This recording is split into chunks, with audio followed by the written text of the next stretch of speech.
નમસ્કાર દર્શક મિત્રો, આપ જોઈ રહ્યા છો મુંબઈ તરંગ ન્યૂઝ. હું છું એન્કર અર્પિતા પટેલ. હવે જોઈએ અગત્યના સમાચાર. સાવરકુંડલામાં ઓમકાર કેળવણી ટ્રસ્ટ દ્વારા પક્ષીઓ માટે માટીના કુંડાનું વિનામૂલ્યે વિતરણ કરવામાં આવ્યું. કાળઝાળ ગરમીથી પક્ષીઓની તરસ छिपाવવા માટે પાણીના કુંડાનું વિતરણ.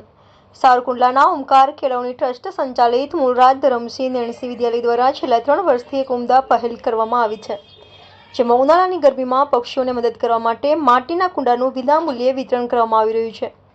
પક્ષીઓ આપણા માટે પર્યાવરણનો અત્યંત મહત્વપૂર્ણ ભાગ બને છે અને ઉનાળાની કાતિલ ગરમીમાં તેમને પાણી મેળવવામાં મુશ્કેલીઓ પડતી હોય છે.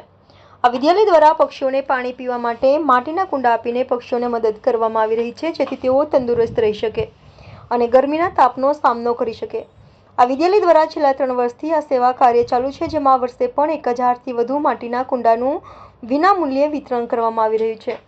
સમગ્ર કાર્યક્રમના સંપૂર્ણ આર્થિક સહયોગી દિનેશભાઈ દાવડા અને પ્રોફેસર કે જાની સાહેબ છે. રિપોર્ટર બિપિનભાઈ રાઠોડ, મુંબઈ તરંગ ન્યૂઝ, ચલાલા. ધરમસિંહ નેણસી પ્રાથમિક વિદ્યાલય છે અને અમારી નિશાળમાં પક્ષીઓના કુંડા વિતરણ કરવામાં આવે છે.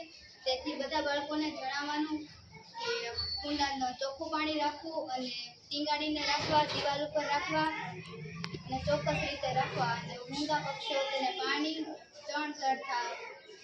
ભરીને કુંડા રાખવા. સ્કૂલનું નામ શ્રી મૂળરાજ ધરમસિંહ પ્રાથમિક વિદ્યાલય છે. અમારી સ્કૂલમાં દર વર્ષે પક્ષીઓ માટે પાણીના કુંડાનું વિતરણ કરવામાં આવે છે અને બાળકોને સમજાવવામાં આવે છે કે કેવી રીતે પાણી ભરીને રાખવા, કેવી રીતે કુંડાને ચોખ્ખા રાખવા, કેવી રીતે કઈ જગ્યાએ મૂકવા, એવી રીતે બાળકોને સમજણ આપવામાં આવે છે અને દર વર્ષે બાળકોને કુંડાનું વિતરણ કરવામાં આવે છે અને બાળકો છે તે પોતાના ઘરે અગાસી ઉપર કે પછી લટકાવીને કે પછી